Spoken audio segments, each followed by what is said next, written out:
Donc, voilà ce qu'il faut obtenir, ce qu'il y a sur la droite. Ce qu'il y a sur la gauche, c'est juste le début.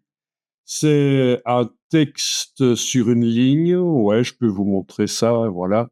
Quand on survole, on voit la ligne, vaguement. Mais je ne vais pas en montrer trop, sinon vous allez avoir des réponses, parce que ça va être un challenge. Donc, texte sur une ligne dans InDesign, et il faut obtenir ce qu'on voit ici à droite, quoi. C'est-à-dire une ligne qui a été faite en 1 ou 2 secondes, hein, plutôt 1 seconde que 2. Mais après, il faut mettre le texte dessus et arriver à l'éloigner comme ça. C'est juste pour voir si vous y arrivez, et ça peut servir, ce genre de choses. Donc, allez-y, testez ça. Un peu plus grand parce que Donc, quand vous avez fini, vous enregistrez le fichier Illustrator, vous l'envoyez par mail, vous me l'envoyez par mail que j'analyse ça, mais il faut zipper. Parce qu'il y a beaucoup de messageries mail qui transforment les points AI, ils ne comprennent pas ce que c'est, ils les transforment en PNG. Et donc, mais si c'est encapsulé dans un zip, ça va. Oui, bien vu, c'est de l'InDesign ici, c'est un point INDD. Mais ce sera le même combat, je pense, qui risque de ne pas passer. Je pensais à Illustrator parce qu'en fait, on peut faire ça dans Illustrator. Après, on ira faire un petit tour dans Illustrator. Mais vous connaissez le texte curviligne dans Illustrator? Oui, pas. Un peu mieux que dans InDesign. Oui. On va dire ça. Ok. Donc, voyons Yves. Bon, déjà, une bonne partie des points pour le slogan. Oui, c'est peut-être ce petit Donc, on a une ligne avec... ok, je vois. Tu as réussi à le mettre à l'extérieur? Tu as utilisé cette chose-là pour le mettre à l'extérieur? Non, j'ai pas utilisé ça. J'ai plutôt été dans... Donc, oui, tu as utilisé ça pour arriver à le mettre d'un côté ou de l'autre, mais il était arrivé peut-être directement du bon côté chez toi. Il est arrivé des bons. Ah ben voilà, mais sinon c'est là en effet pour faire passer d'un côté à l'autre. Là, ça donne vraiment n'importe quoi. C'est minuscule à ce truc, hein. C'est pour arriver à le trouver déjà. Donc oui. Ben pour le trouver, parfois il faut prendre les extrémités et les bouger et regarder ce qui bouge sur le texte là. Voilà, on voit bouger. Je vais bouger jusqu'au bout de la ligne et après, voilà quoi, j'étais plus narratif. Voilà, je vais aller en arrière. Ok, alors. Donc, pour éloigner le texte, est-ce que tu as utilisé quelque chose dans la palette éventuellement dans la palette caractère ou quoi? Je crois que c'était dans la palette caractère. Voyons voir. Ah oui, c'est pas con. Oui, là où il y a... C'est ça, voilà. Ben, écoute, moi, c'est la solution que j'ai trouvée, parce que contrairement, je pense, dans Illustrator, mais je ne me souviens pas, on va aller regarder, mais dans Illustrator, je pense qu'il y a une fonction pour éloigner, mais j'en jurerai pas, on va aller voir après. Mais ici, pour arriver à éloigner le texte de la ligne, c'est difficile. Et ça a un intérêt, évidemment, si la ligne reste visible, hein, c'était ça le but, hein. Donc, une seule ligne, on n'a pas dû faire 2 lignes, dont une qui serait invisible, qui supporterait le texte, et l'autre qui serait visible. Là, c'est une seule ligne, en fait, hein. Donc, ça veut dire que si on va modifier, normalement, ça se met à jour, quoi, hein. Voilà. OK. La ligne, tu l'as faite avec quel outil? La plume. OK, parce que tu maîtrises la plume. OK. Moi, dans mon exercice, je l'avais fait au crayon, mais j'ai dû modifier le crayon parce qu'il faisait trop de points, un peu comme ce qu'on vient de voir là il y a 10 secondes. Bien. Comment vous avez fait pour modifier? Ouais, tu prends... C'est comme dans Illustrator, il faut sélectionner la ligne et puis on va redessiner au crayon. Mais là, il est mal réglé en fait, hein. Il fait beaucoup trop de points, il ne lisse pas. J'annule. Bien. Ah non, bon, c'est lissé comme dans... Bien sûr, quand on utilise le crayon de InDesign, il y a des possibilités de lisser. Il faut double-cliquer sur l'outil et on a l'outil lissage ici. Et il est... sur ça, mais bon, voilà quoi, c'est pas comme... Oui, le texte peut être vectorisé. C'est de ça dont tu parles, la vectorisation du texte. Oui, il y a deux manières de faire la vectorisation du texte d'ailleurs. Il faudra qu'on en parle dans InDesign, suivant ce qu'on veut faire avec la vectorisation. Mais ça n'intervient pas. Ici, le texte reste modifiable et donc on peut rectifier une erreur ici flagrante. Hein, flagrante. Voilà. J'ai eu métis pêche, mais qui s'y tombe. Ah, moi qui croyais te faire mal. Non, mais c'est toujours une erreur. C'est toujours une erreur. Voilà. Écoutez, franchement. Donc, il reste modifiable. C'est pas les textes. Voilà. Voilà. Et on mettra les couleurs de la France. Bien. Bon, ben, c'est pas mal. Oui, c'est bien. C'est comme ça que j'aurais fait. Ici, est-ce que c'est la même méthode qui a été utilisée pour éloigner le texte ou on a deux lignes, en fait, ou pas? Non? Alors, dis-moi. Ça m'intéresse. Ah oui. Il n'y a pas moyen d'être aussi précis que thérapeute. Donc, tu dis que tu as été allé dans texte curviligne option, qui est, je pense, la même chose que ce qu'on obtient quand on double-clique sur l'outil texte curviligne ici, en fait. Hein.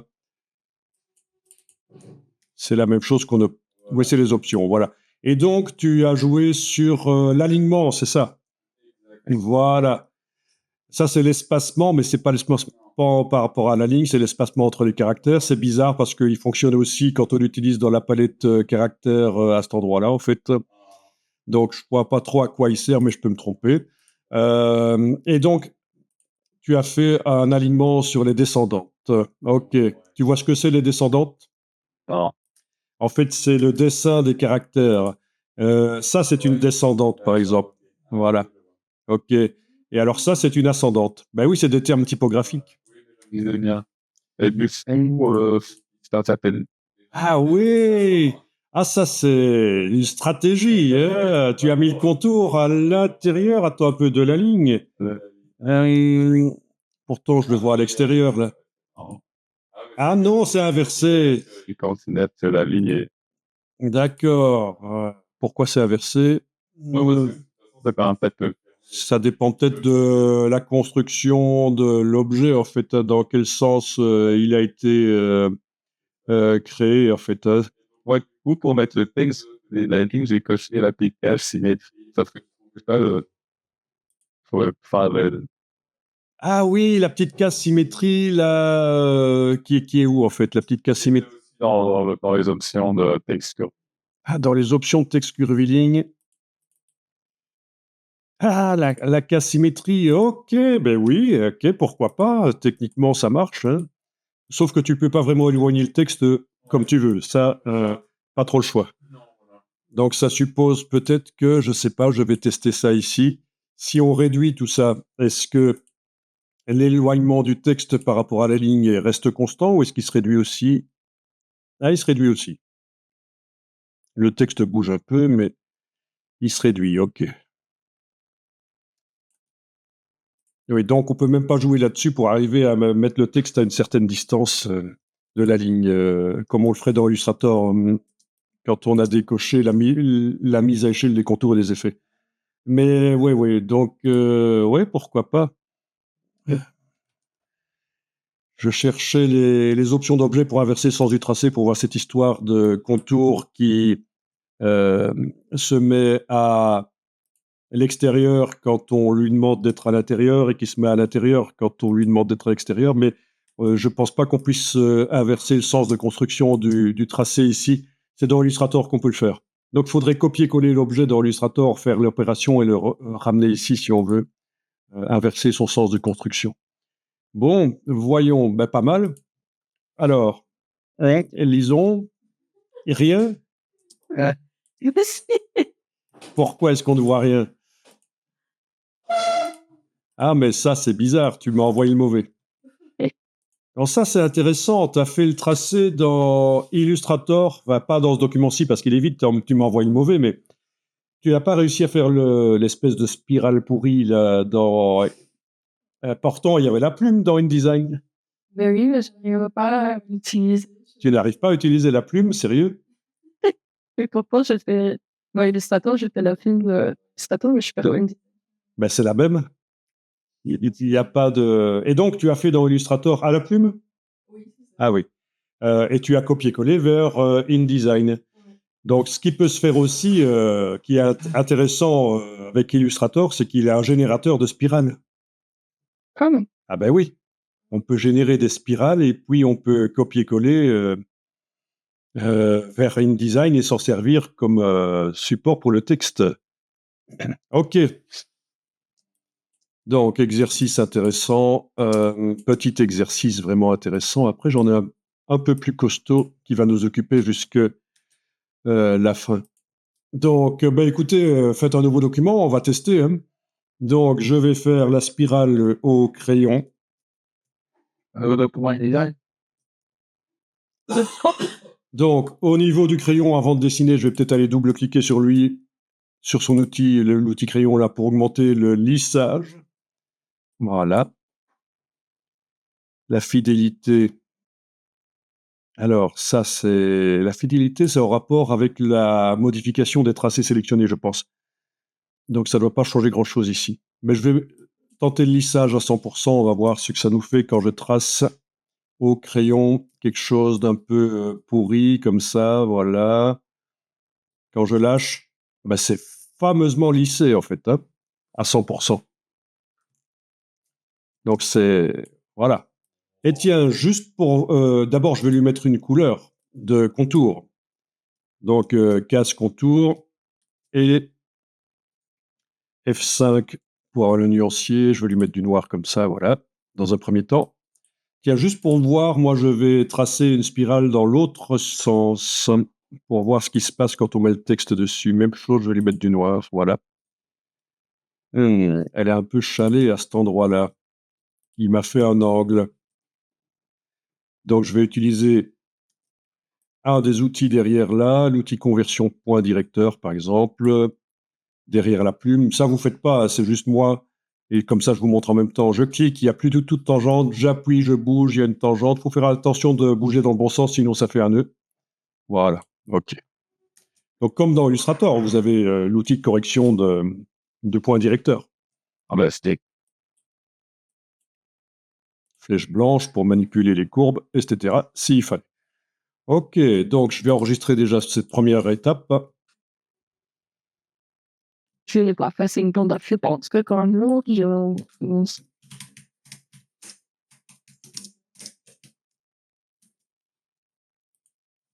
Et on ça, outil curviligne, j'imagine que tout le monde a fait ça, outil curviligne, et aller cliquer sur la ligne. Ouais. Voilà, ça arrive au début, et puis il faut taper. Voilà. Les meilleures frites sont californiennes, évidemment, pas françaises, pas belges. la France qui dit. Ah, Francaisie, c'est la fantaisie. Ok, oui. Bah écoutez, c'est le matin pour tout le monde, hein.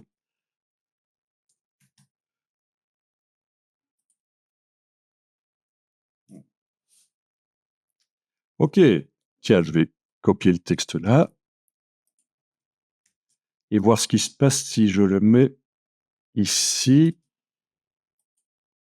Ah, ça commence là. Ben oui. Donc, ça commence là, dans ce cas-là. C'est ça la différence, le sens de construction au crayon. C'est ça la différence. Ah oui, vous aviez posé la question parce que ça n'avait pas l'air d'être très clair pour vous. Quand on utilise le crayon pour remodeler, en fait, hein. Donc, voilà, il faut aller assez près et on peut tenter de remodeler. Voilà. Mais là, c'est moche. Il me fait trop de points. Ça, c'est ennuyeux. J'annule. Pourtant, je suis en lissage maximum. Fidélité, ok. Ah oui, non, ce dont je parlais tout à l'heure, c'est ceci, en fait. Si, quand vous essayez de remodeler au crayon, et c'est valable pour Illustrator aussi, vous n'arrivez pas parce que vous cliquez un peu à côté, vous pouvez augmenter ceci. Donc, dans une limite de 20 points d'écran, ça va fonctionner. C'est-à-dire, là, je peux être à 20 pixels d'écran du tracé. Vous voyez? Si j'ai l'étoile, c'est pas pour le remodeler. Dès que j'ai l'étoile s'en va, Je suis en train de remodeler. Vous connaissiez ça? Ok. Les lignes, ça te regarde. Bon, c'est pas génial, mais voilà, le remodelage. C'est pour ça que dans le crayon, on a l'option conserver la sélection, parce que dès qu'on a fait le trait au crayon, il reste sélectionné et on peut aller le remodeler en fait, hein. C'est ça l'option conserver la sélection. Sinon, il faudrait le resélectionner chaque fois que je veux aller le remodifier en fait, hein. Voilà, vous voyez, l'option conserver la sélection. Bien. Et modifier les tracés sélectionnés aussi, forcément. Si je veux les modifier, il faut que ce soit coché. Mais ça, vous connaissiez le crayon dans Illustrator, j'imagine. C'est quand même un plus. Avant, pour faire du dessin dans Illustrator, il fallait la plume, quoi. C'était moins intuitif. Maintenant, avec le crayon, c'est quand même mieux. Donc, augmentation de la taille de la police par la palette de caractères quand la ligne est sélectionnée. Ici, quand on clique de 10 en 10, ça... si on clique avec la touche majuscule, ça va de 10 en 10. Vous connaissiez, j'imagine. Magnifique. Ultra pratique dans les logiciels. Sinon, vous devez cliquer comme un goré. Vous voyez, ça, c'est le bruit du goré qui clique. Non, avec la touche majuscule, ça va beaucoup plus vite. Voilà. Bon, on peut quand même cliquer si on veut un peu, mais bon. Alors, palette de paragraphes, je vais peut-être mettre quand même le texte centré. Ça dépend ce qu'on veut, hein, mais dans ce cas-ci, comme il devait laisser de l'espace avant et après, c'était montré dans l'exemple, je centre le texte. Ensuite, on a... OK, avec la flèche noire, le début du texte et la fin. Bien sûr, à un certain moment, si on resserre trop, la petite croix rouge va apparaître pour dire qu'il y a du texte en excès. Logique. On a entre les deux un bitonio, une turlute ici, qui permet de mettre le texte de l'autre côté s'il fallait.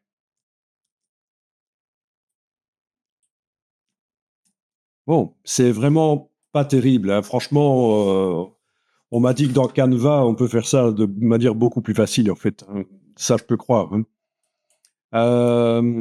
Et dans Illustrator, ils ont un nouvel outil, l'outil de répartition sur le long d'une ligne, les répartitions d'objets que pas mal de gens utilisent maintenant à la place de ceci.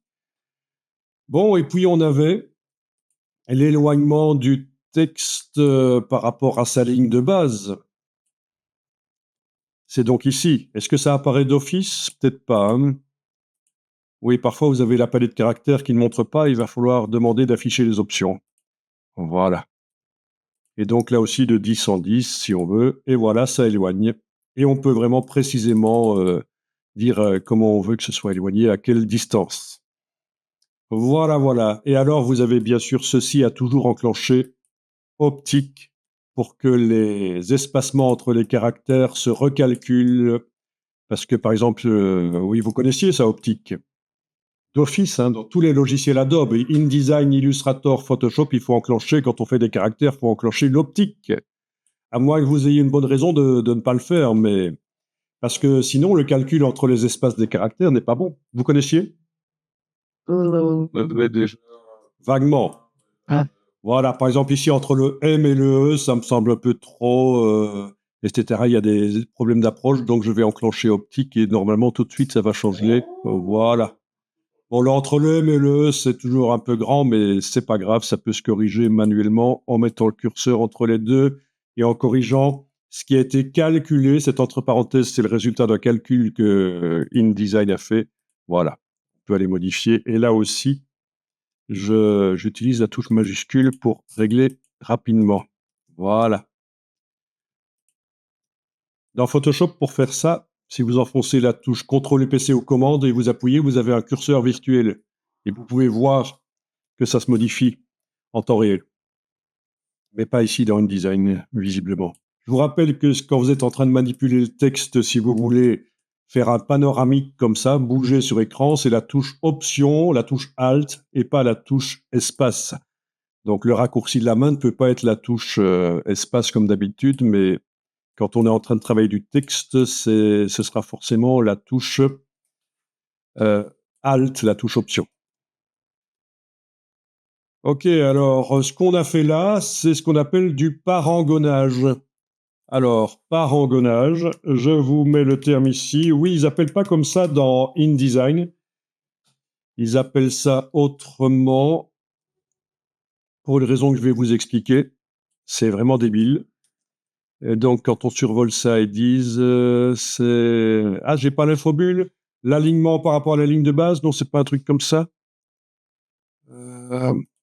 L'alignement par rapport à la ligne de base, en fait, c'est le nom qu'ils ont donné. Pourquoi est-ce qu'ils n'ont pas appelé ça par le terme typographique consacré, habituel?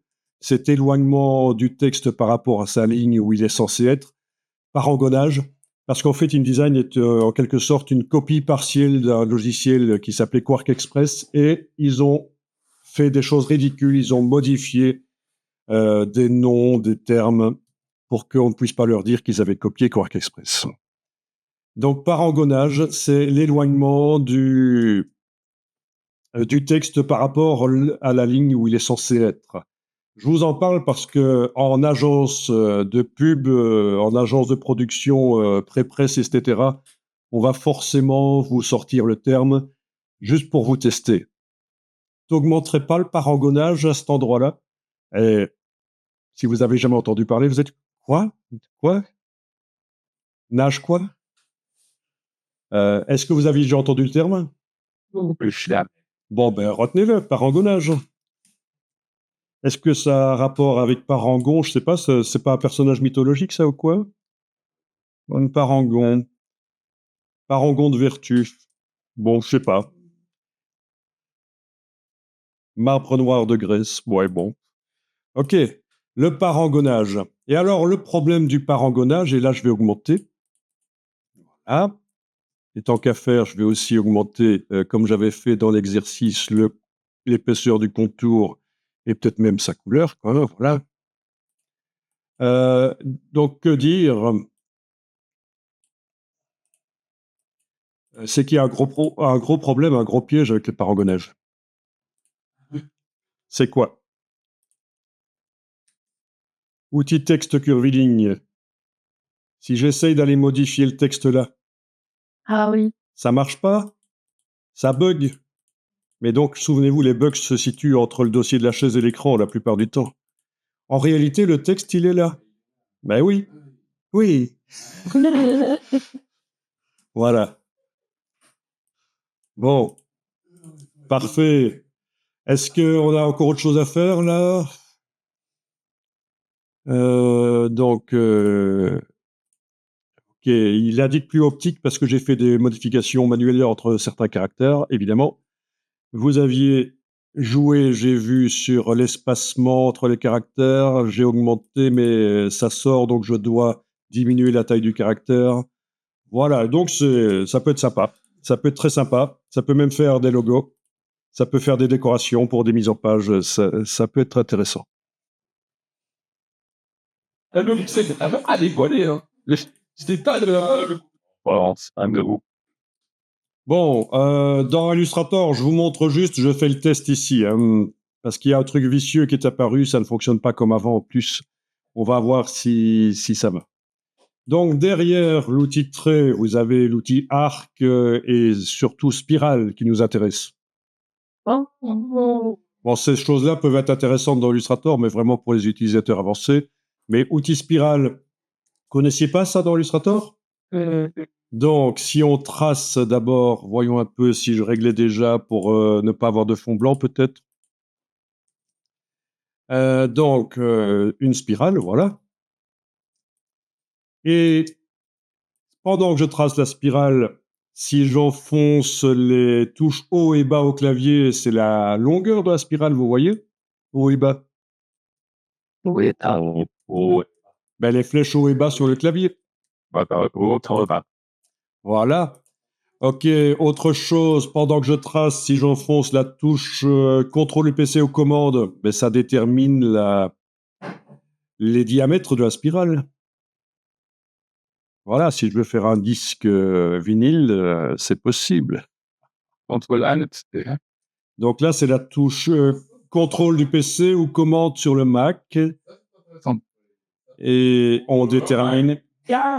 Voilà. Et alors, vous avez aussi le clic qui vous permet de régler manuellement, comme tous les outils géométriques. Et donc, c'est là que vous allez pouvoir, quand ça part en sucette, parce que parfois on n'arrive pas à récupérer, à revenir à une spirale comme il faut. Parfois, c'est une ligne écrasée qui se fait, c'est la pente ici, hein. C'est là que vous allez pouvoir récupérer le coup en cliquant et en générant une première spirale comme ça, et puis les suivantes seront bonnes. Donc, vous avez vu que suivant qu'on va dans un sens ou l'autre, elle est horaire ou anti-horaire. Voilà. C'est ce que vous aviez aussi quand on cliquait dans la boîte, on a horaire et anti-horaire. on peut pas pour on peut pas Donc, c'est cliquer avec l'outil spirale. Oui, on peut faire des nuages japonais avec ça. Pour ceux qui aiment le Japon. Vous voyez ce que je veux dire? Non, vous connaissez pas les nuages japonais? Ah bon? C'est un motif connu. Ok. Voilà. Alors, les spirales, je les vois pas ici, mais c'est dans les versions beaucoup plus simplifiées, en fait, qu'on a ça.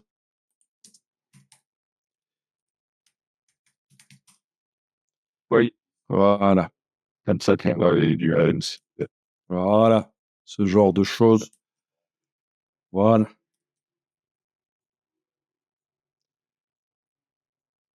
Ah, il y a même des tatouages. Bon, c'est un peu plus complexe, hein. Ça a été complexifié ici.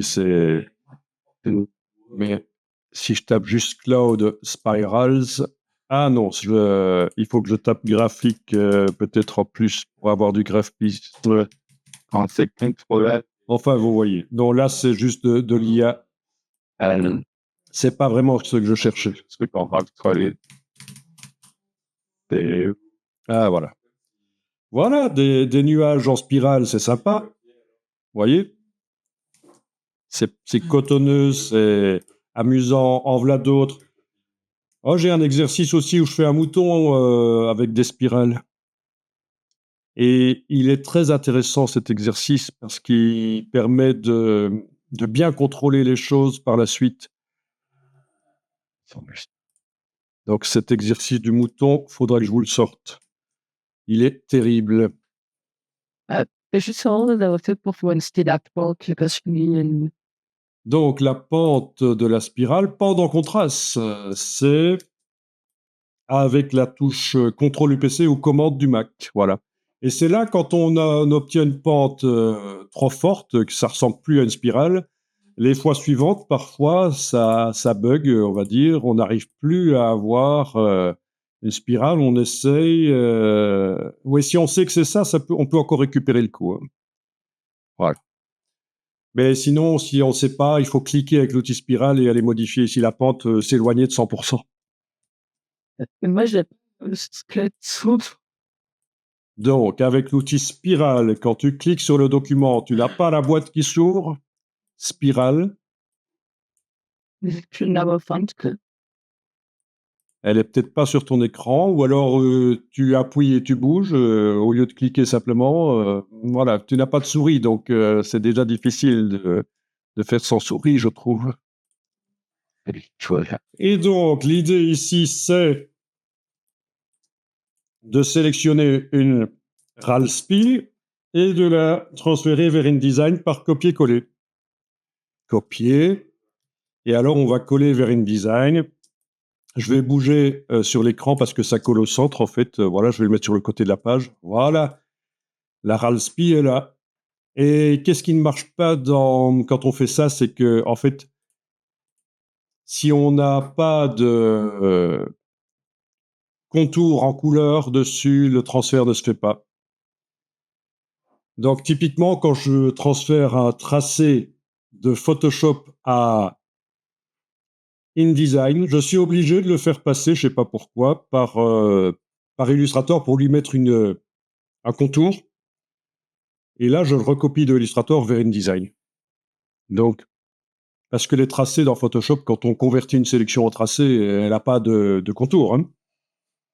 Donc, apparemment, le copiage de tracés direct de Photoshop vers InDesign ne marche pas, alors que c'est vachement pratique, notamment quand on veut mettre du texte dans une silhouette. Vous avez une silhouette d'un personnage que vous faites dans Photoshop. Vous voulez qu'elle apparaisse rien qu'avec le texte à l'intérieur dans InDesign, on s'en sert comme bloc. Ben voilà, il faudra passer par Illustrator apparemment. Donc là, je suis dans InDesign et outil texte curviligne, je vais cliquer et voilà, et on peut taper ou copier-coller quelque chose. Ok. Ah oui, ben je m'y suis fait prendre. J'ai essayé de sélectionner le texte là où je le voyais, mais en fait, il n'est pas là. C'est ça le problème, hein. Donc, j'avais cliqué, voilà, ça clignote là, voilà, je colle, et voilà.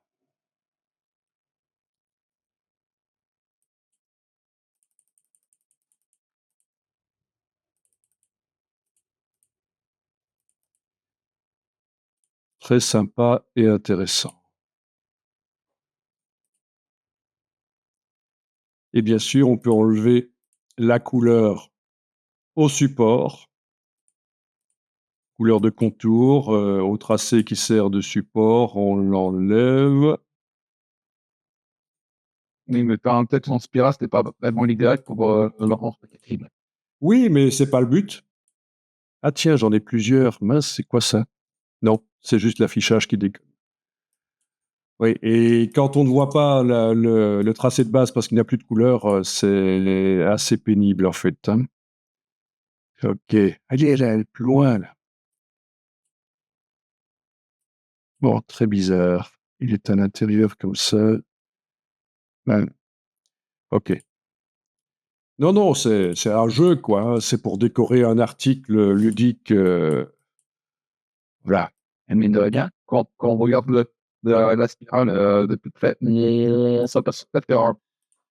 Oui, alors il y a un effet à faire où, au fur et à mesure que ça va à l'intérieur de la spirale, le texte devient de plus en plus petit. Ça, il faudra qu'on note qu'on va voir ça à certains moments. Ça peut être très intéressant. Mais j'en étais à Illustrator. Je suis revenu dans Illustrator. Si d'abord je vais enregistrer ça là, là, ça va être là, là.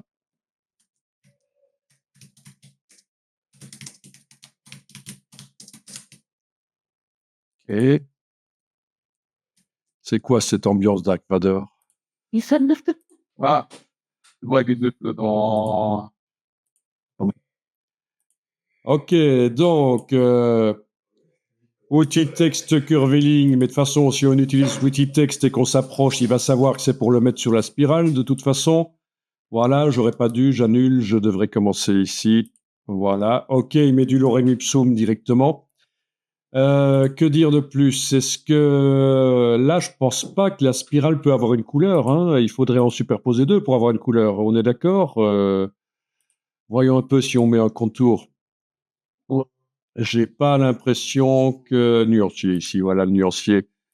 Non, c'est sur le texte que ça se met. Le support ne peut pas avoir de couleur ici, hein. Il faudra, à mon avis, ruser, à moins de, par la palette aspect, bien sûr, d'aller mettre un contour. Peut-être. Non, ça se met sur le texte. Ok. Dans les designs, c'est... Oui, donc voilà, ça c'est une première chose. Ensuite, outil texte curviligne. Texte curviligne, quand vous double-cliquez sur lui dans Illustrator, il y aura peut-être plus d'options que dans InDesign. Ah ben non, pas tellement. Pas tellement. Non. Non. Donc on n'a pas plus. Voilà. Donc finalement, c'est un peu plus foireux dans Illustrator. Si je veux vraiment voir la ligne de base, Oui, c'est l'enlève, ça va être pas. oui, il l'enlève, voilà. Il faudra en superposer deux. Donc c'est un peu plus foireux, tiens. Ok.